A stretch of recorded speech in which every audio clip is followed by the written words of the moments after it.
الحمد لله رب العالمين والعاقبة للمتقين والصلاة والسلام على رسوله الأمين محمد وعلى آله وصحبه أجمعين. أما بعد فأعوذ بالله من الشيطان الرجيم. بسم الله الرحمن الرحيم.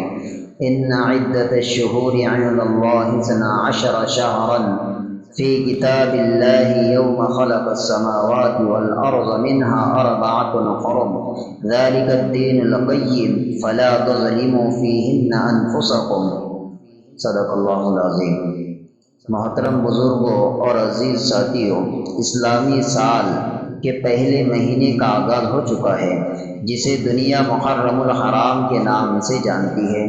یہ وہ مہینہ ہے جو اپنے دامن میں عظمت، برکت، حرمت اور بے شمار تاریخی و اسلامی انقلابات سمیٹے ہوئے ہے.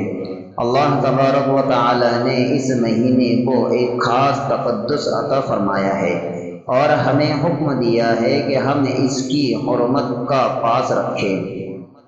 میرے محترم بزرگوں اور دوستوں، محرم الحرام کی فضیلت اور اس کے تقدس کا اندازہ اس بات سے لگایا جا سکتا ہے کہ یہ وہ مہینہ ہے جس کی عظمت کی گواہی خود کائنات کے مالک نے اپنے کلام مقدس میں دی ہے اور جس کی برکات کا اعلان آقا نامدار جناب محمد رسول اللہ صلی اللہ علیہ وسلم نے اپنی زبان مبارک سے فرمایا ہے.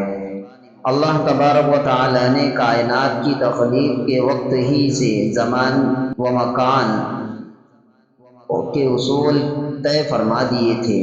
قرآن مجید کی سورہ توبہ میں ارشاد باری تعالی ہے: ان عدت الشہور عند اللہ 12 شہرا فی کتاب اللہ یوم خلق السماوات والارض منها 4 حرم ذلک الدین القیم فلا تظلموا فیہن انفسکم. یقیناً مہینوں کی گنتی اللہ کے نزدیک کتاب الہی میں 12 ہے، اسی دن سے جب سے اس نے آسمانوں اور زمین کو پیدا کیا.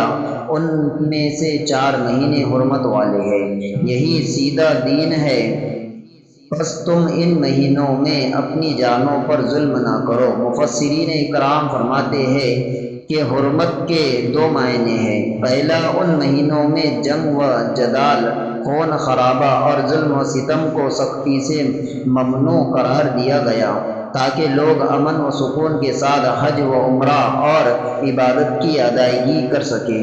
دوسرا، ان مہینوں میں نیکیوں کا ثواب اور گناہوں کا وبال دیگر مہینوں کے مقابلے میں بہت زیادہ بڑھ جاتا ہے. اللہ تعالی نے انسانوں میں سے انبیاء کو چنا، فرشتوں میں سے رسولوں کو چنا، جگہوں میں سے مساجد کو چنا اور مہینوں میں سے رمضان اور ان 4 حرمت والے مہینوں کو چنا. لہذا قرآن کا حکم فلا تظلموا فیہن انفسکم ہمیں چیخ چیخ کر پکار رہا ہے کہ ان مہینوں میں گناہوں سے بچو، نمازوں کی پابندی کرو اور اپنی جانوں کو اللہ کی نافرمانی کی آگ میں مت جھونکو.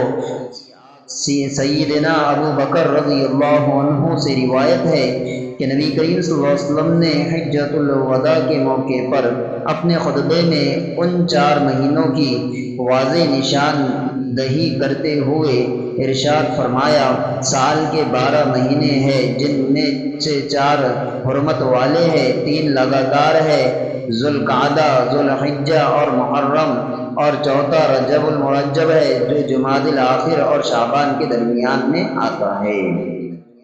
محرم الحرام کی دوسری سب سے بڑی فضیلت یہ ہے کہ سید الانبیاء صلی اللہ علیہ وسلم نے اس مہینے کو ایک خاص شرف عطا فرمایا. کائنات کی ہر چیز، زمین و آسمان، چاند، سورج اور سب اللہ ہی کے ہے، لیکن رسول اللہ صلی اللہ علیہ وسلم نے محرم کو شہر اللہ یعنی اللہ کا مہینہ کہہ کر پکارا. علم حدیث کے ماہرین فرماتے ہیں کہ کسی چیز کی نسبت اللہ کی طرف کرنا اضافت تشریفہ کہلاتا ہے، یعنی کسی چیز کو عزت اور شرف دینے کے لیے اللہ کی طرف منسوب کرنا. جیسے دنیا میں لاکھوں مکانات ہیں لیکن خانہ کعبہ کو بیت اللہ کا گھر کہا جاتا ہے کیونکہ اس کا شرف سب سے اعلیٰ ہے. تاریخ میں کروڑوں اونٹنیاں آئی، لیکن حضرت صالح علیہ السلام کی اونٹنی کو قرآن نے ناقۃ اللہ کی اونٹنی کہا، کیونکہ وہ معجزہ تھی۔ بالکل اسی طرح سال کے 12 مہینوں میں سے رسول اللہ صلی اللہ علیہ وسلم نے محرم کو اللہ کا مہینہ فرمایا، جو اس بات کی واضح دلیل ہے کہ اس مہینے کو بارگاہ الہی میں ایک خاص اور ممتاز مقام حاصل ہے۔ اللہ تبارک و تعالی ہم تمام کو ان مہینوں کی قدر کرنے کی توفیق عطا فرمائے، اور تمام سال بھر کے اندر ہم تمام کو پابندی سے 5 وقت کی نماز پڑھنے کی توفیق عطا فرمائے۔ وآخر دعوانا الحمدللہ رب العالمین۔